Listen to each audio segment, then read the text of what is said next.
Hello and welcome to Blue Marble Photography again.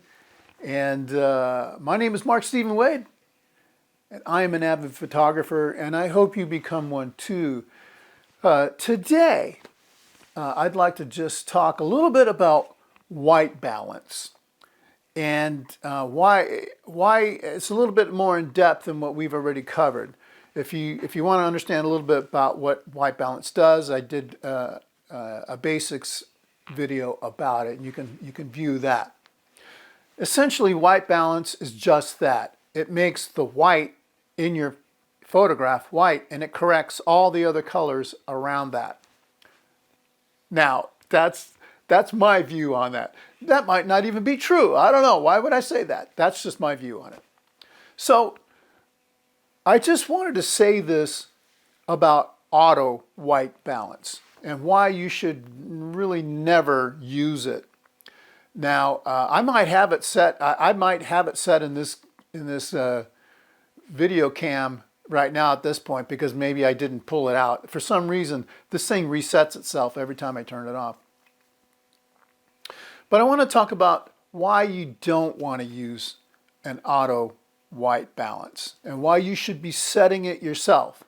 Now, I'm not going to tell you how to set it because different cameras have different things.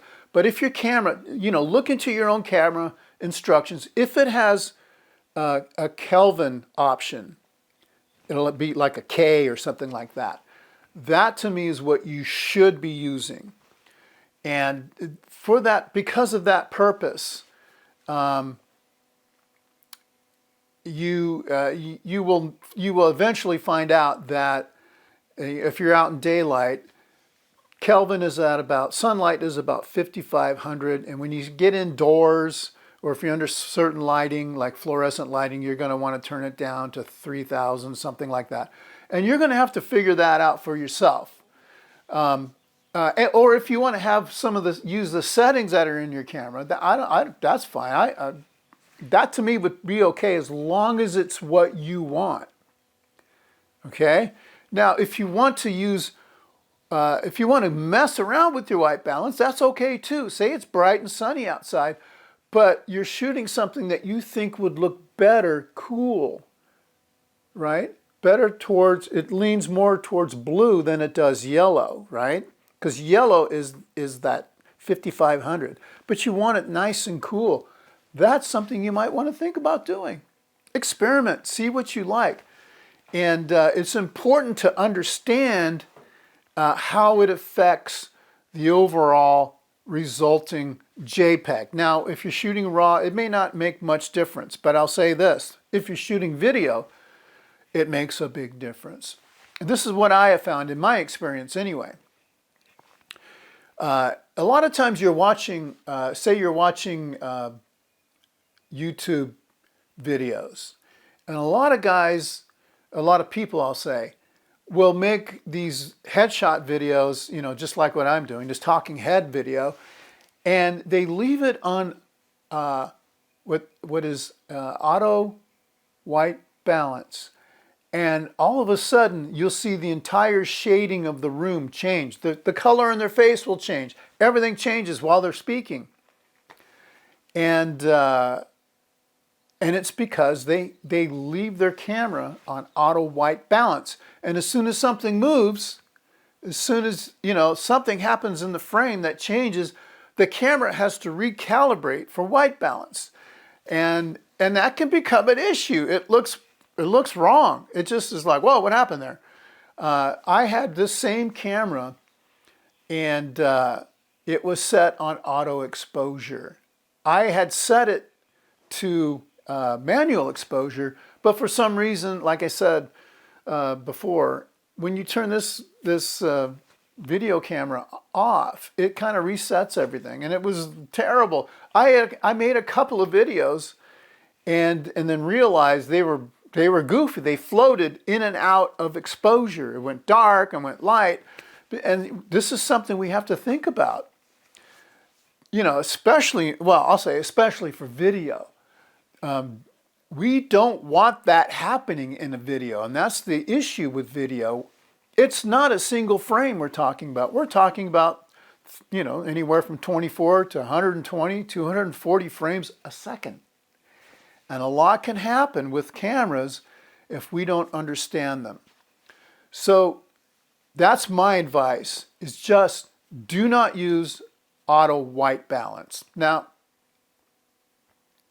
some people might want to do that in a single frame scenario, in other words, photography, where you don't want to think about white balance because you're going from indoor lighting to outdoor lighting. Now, I might agree with that to a certain degree. I might think that's okay. But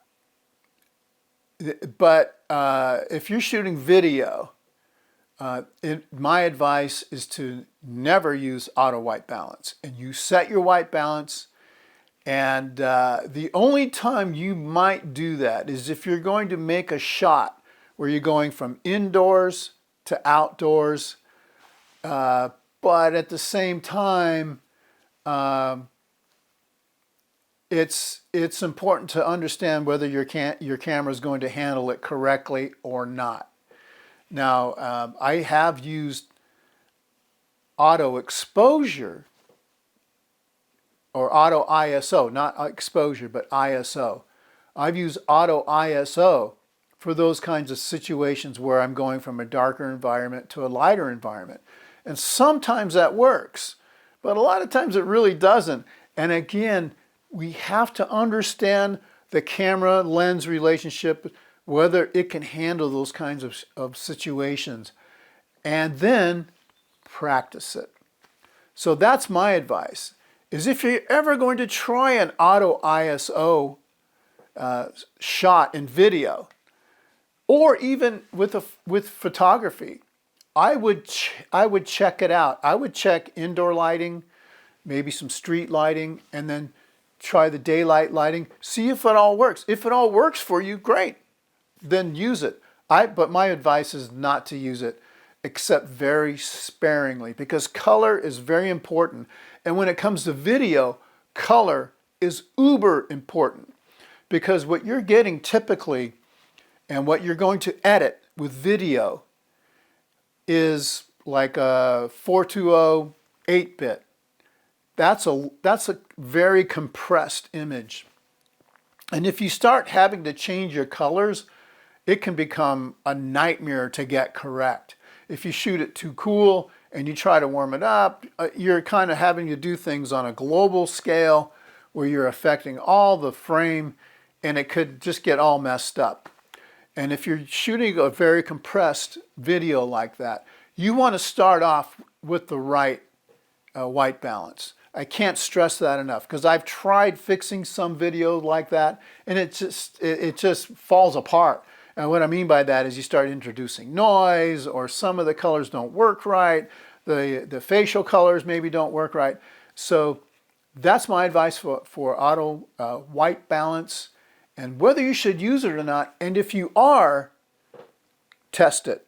Test it a lot in all the different kinds of scenarios you think you're going to use it on, especially for photography, because you want to get that as right as you can, but even more so with video. That's all I got to talk about today, and I hope that you move forward in your photography journey and enjoy it as much as I do. It really is a good tool to get you out of yourself into discovery of the world around you. Thank you very much, and we'll see you soon.